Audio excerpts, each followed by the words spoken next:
We're going to go to Anita Vogel, who's taking a look at the concerns about whether or not the internet, whether or not it's hurting children actually. Anita, what can you tell us about this story and the findings from this report?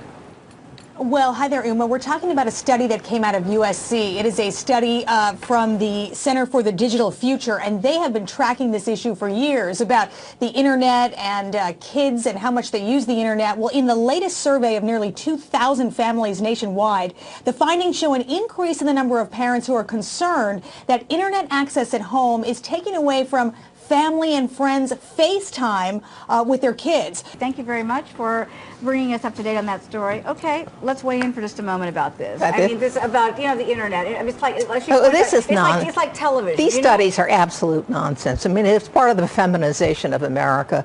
Look, I mean, if the kid is insisting on it, turn off the internet, take it out, lock him in his room with a whole pile of books. I know, in the room they have the computer anyway. Deal with it. Take the computer out. It's not going anywhere. Access to the internet is just Are you ready to surrender all discipline?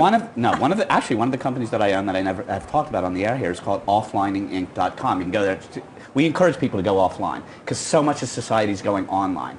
I do. I text my kids from one bedroom to the next. Do they read? Do you really? Yeah, I do. You text them from one bedroom to the next? Do your kids read?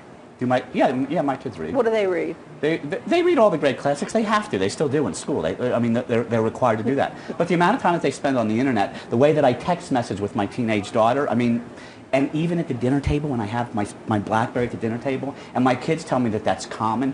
That's cool. You limit your time on the internet, but you got to deal with the fact that your kids are going to go on the internet, and they're going to see things that you didn't see when you were a child. When you go into the, I mean, how much is there to see? So much of the internet is nonsense. Yes, it's no. I mean, come on, let's talk about it. And Twitter, what are we talking about? This is not high-level conversation on Twitter. Twitter isn't. I'm just saying. But it's a very fascinating way of connection. Oh, sure, it's connection where people feel we're being entertained. It's entertainment. Think about this at its most basic level. Right. Think about the 7th grader. I have a 7th grader who goes to the school dance. The pretty girl's across the gym. He's shy. He's not going to walk over there and ask her to dance. He doesn't have to. He can text her. She says no. Big deal. He's rejected electronically. Doesn't care. It changes everything about socialization. Short circuits his number one, his level of coverage. Of course, it short circuits everything. His level of social education. I mean, again, I repeat.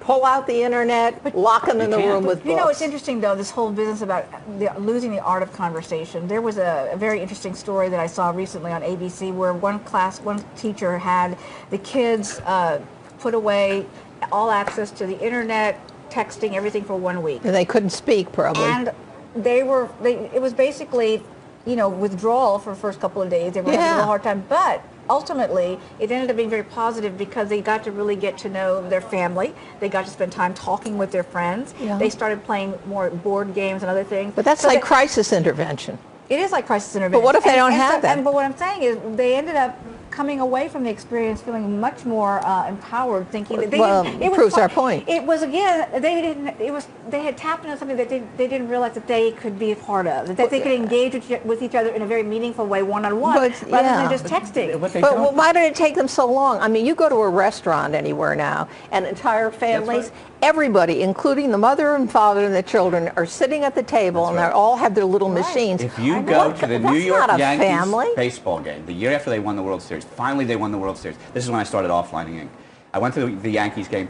They won the World Series. We're all there. It's great. It's so exciting. Probably.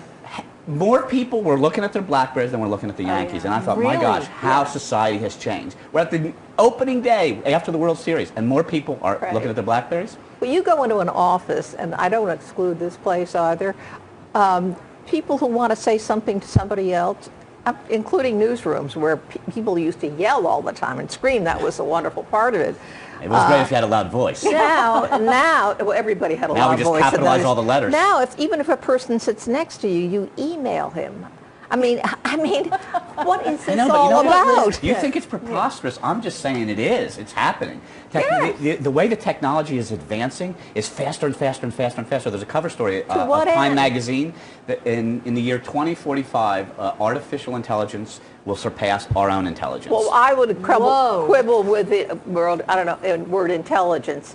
What is it that is what is the quality of the communication? That's the big question, and that's the crux of the debate. I would Yeah. say. Well, yeah, what happens in the conversation is you can't see me, you don't know my tone, Right. you don't know if I'm smiling or Exactly. if I'm angry. Right. So everything can be misinterpreted. Absolutely, no question about that. Okay, we're going to take a break. We're going to come back with much more after this. Don't go away. We're going to have more on